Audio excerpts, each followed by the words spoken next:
My dear friends, tonight I want to speak to you about three sacred pillars that hold up the temple of manifestation: expectation, belief, and detachment. These are not mere concepts to be understood intellectually, but living forces that, when properly wielded, transform the very fabric of your reality. For too long, humanity has wandered in the wilderness of wanting, hoping, and struggling. But I tell you tonight that there is another way, a way that transforms you from a beggar pleading with the universe into a king claiming his rightful throne. Let's start with the power of expectation. Expectation is not hope. Hope lives in the future, always reaching, always wanting. Hope says, maybe someday. Hope keeps you forever in the state of lack, perpetually waiting for tomorrow's promise. But expectation, true expectation, lives in the present moment as a certainty of what is. When you truly expect something, you don't wonder if it will happen. You simply know it already has. You carry within you the unshakable conviction that your desire is not a wish, but a fact, already established in the realm of consciousness, waiting only for time to reveal what has already been accomplished. Think of a child on Christmas morning. The child doesn't hope there are presents under the tree.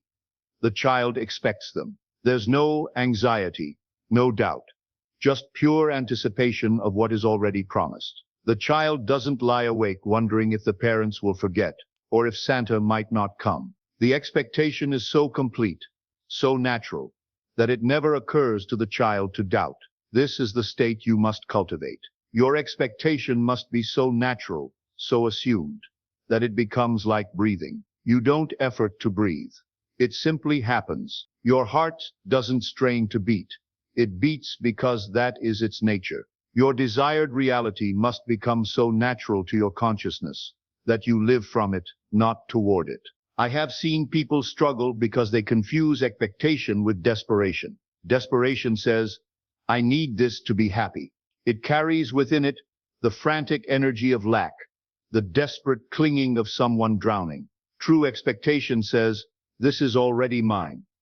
I'm simply allowing it to unfold in the physical world.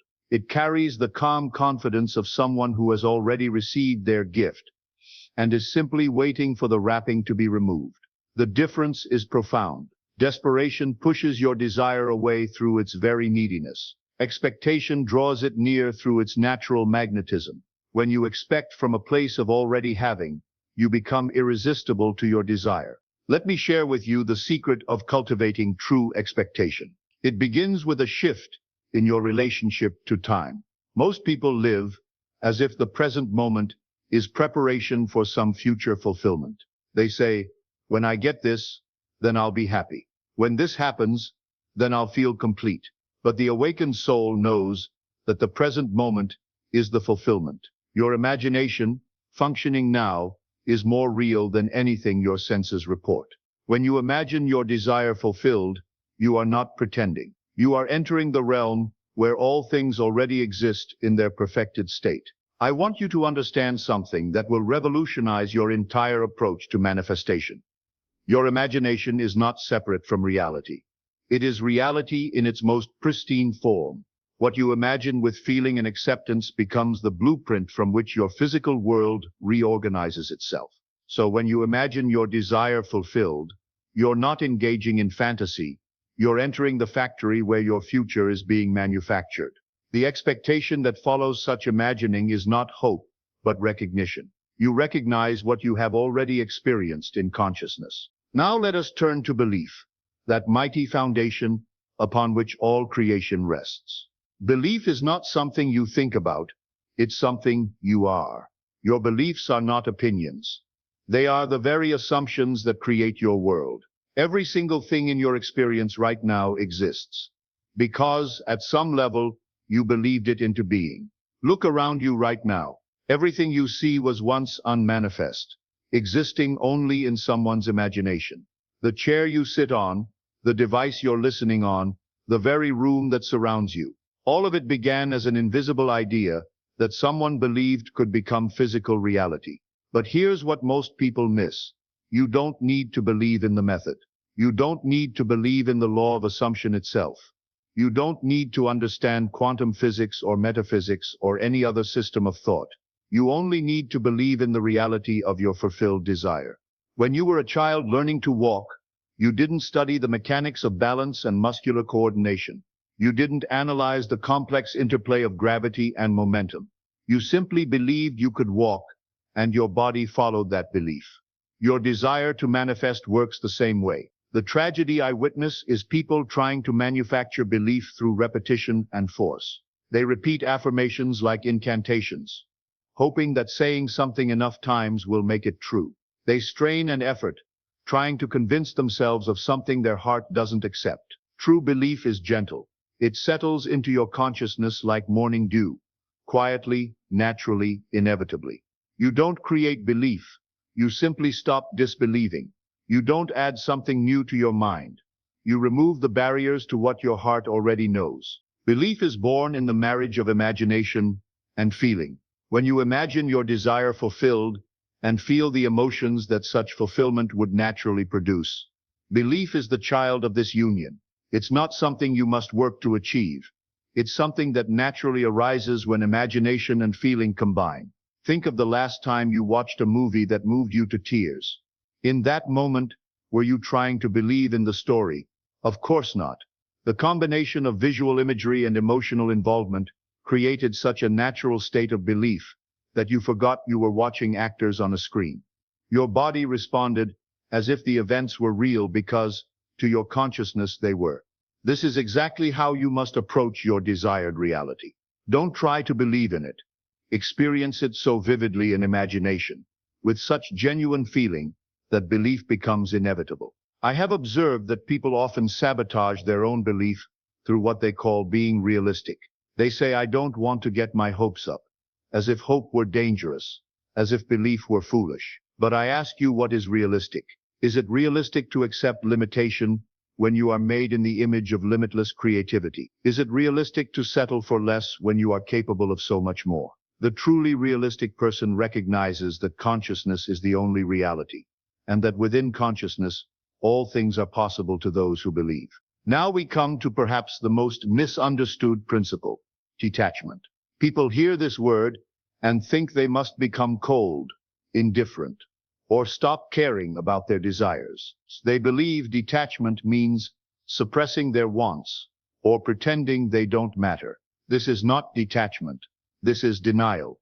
And denial is just another form of resistance. True detachment means you care deeply about your desire while being completely free from the outcome. You love your desire so much that you're willing to let it come to you in ways you never imagined, at times you never expected, through paths you never considered. This is the supreme paradox of manifestation. The more you can love something without needing to control it, the more powerfully it flows toward you. The more you can want something without being desperate for it, the more magnetic you become to its fulfillment. Detachment is the supreme confidence that what is yours by divine right cannot be kept from you. It's like planting a seed and then allowing the earth to do its work. You don't dig up the seed every day to check if it's growing.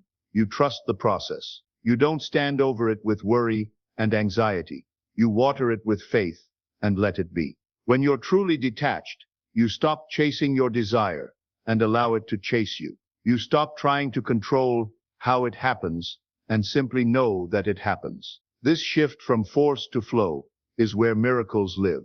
Detachment is not indifference. It's ultimate trust. It's the recognition that your desire exists in consciousness first, and that consciousness is far more intelligent than your limited human perspective. When you detach, you're not giving up on your desire. You're giving it permission to manifest in ways that exceed your current ability to imagine. I have seen people hold their desires so tightly that they strangle them before they can be born. They become so attached to specific outcomes, specific timelines, specific methods, that they close themselves off to the infinite ways that love seeks to express itself through their lives. The person who is truly detached says, I know what I want, and I know it's already mine. I don't need to figure out how it's going to happen, because that's not my job. My job is to maintain the consciousness of already having it, and let infinite intelligence handle the details. This kind of detachment doesn't come from not caring.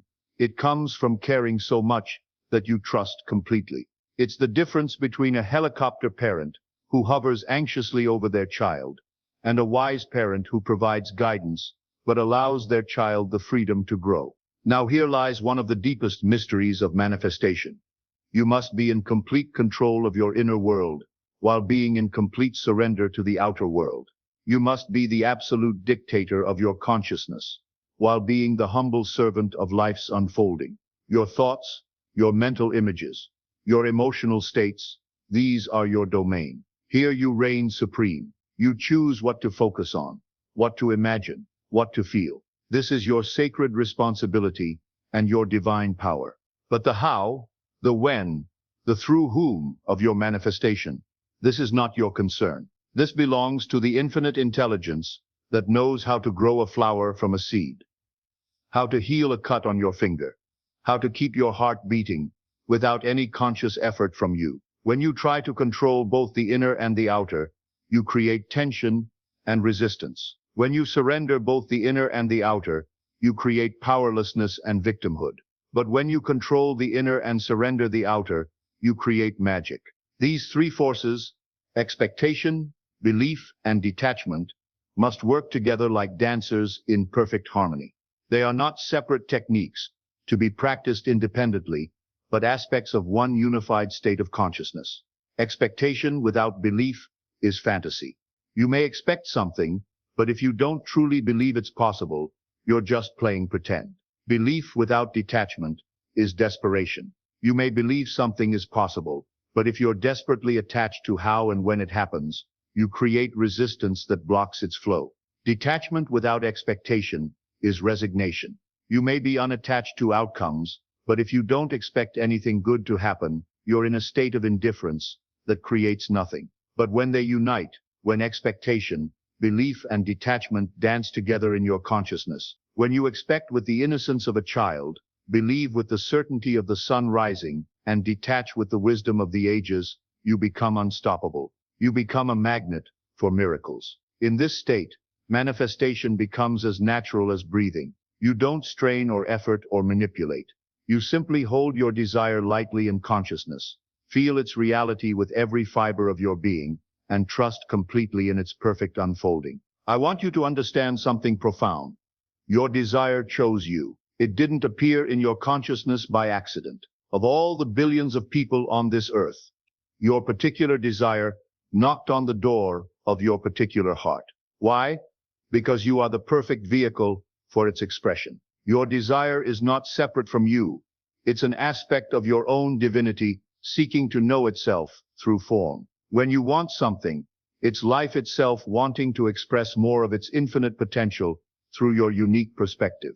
This is why resistance to your desires is resistance to life itself. This is why denying your wants is denying your purpose. Your desires are the way that the infinite intelligence of the universe seeks to expand itself through your individual expression. So stop apologizing for wanting what you want. Stop feeling guilty for desiring more. Stop believing that wanting good things for yourself is somehow selfish or wrong. Your desires are holy. They are the way that love seeks to know itself more fully through your experience. The practical application of these principles begins with a simple recognition.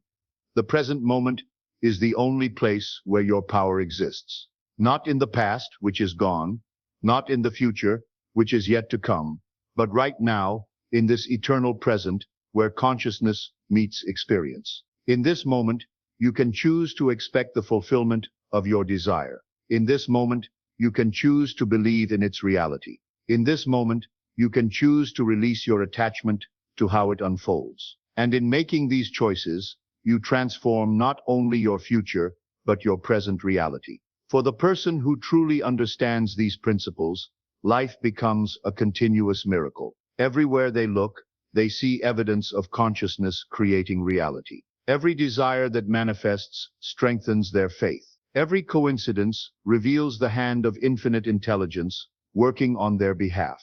Tonight, as you go to sleep, I want you to feel the satisfaction of your fulfilled desire. not as something you're working toward, but as something you're grateful to already possess. Feel the relief, the joy, the deep contentment of having what you've wanted. Let your expectation be so natural that it requires no effort. Let your belief be so deep that it needs no proof. Let your detachment be so complete that you're at peace, whether it comes tomorrow or next year, because you know beyond any shadow of doubt that it is already yours. This is not positive thinking. This is not wishful hoping. This is not self-deception or fantasy. This is the deliberate creation of your reality through the conscious direction of your imagination, guided by love and sustained by faith. You are not trying to get something you don't have. You are simply allowing something you already possess in consciousness to make itself known in your physical experience. You are not begging the universe for favors. You are claiming your birthright as a creative being made in the image of the Creator. Remember, you are not the beggar asking for scraps from an indifferent universe. You are not the victim of circumstances beyond your control. You are not limited by your past, your current conditions, or other people's opinions of what's possible for you. You are the operant power of your world, the author of your story, the creator of your experience. Everything you need is already within you. Every desire you've ever had is already fulfilled in the realm of consciousness, waiting only for your recognition and acceptance. The person who truly grasps these principles never again feels powerless. They may face challenges, they may encounter delays, they may need to navigate obstacles, but they never again doubt their ability to create the life they desire. They understand that consciousness is the only reality, that imagination creates reality, and that love is the force that transforms the invisible into the visible. So go forth with this knowledge. Expect the best, believe in the impossible, and release your attachment to how it all unfolds. Trust in the intelligence that beats your heart and grows your hair and heals your wounds to orchestrate the perfect unfolding of your desires. Your new life begins the moment you truly know this truth. And that moment, my dear friends, is now.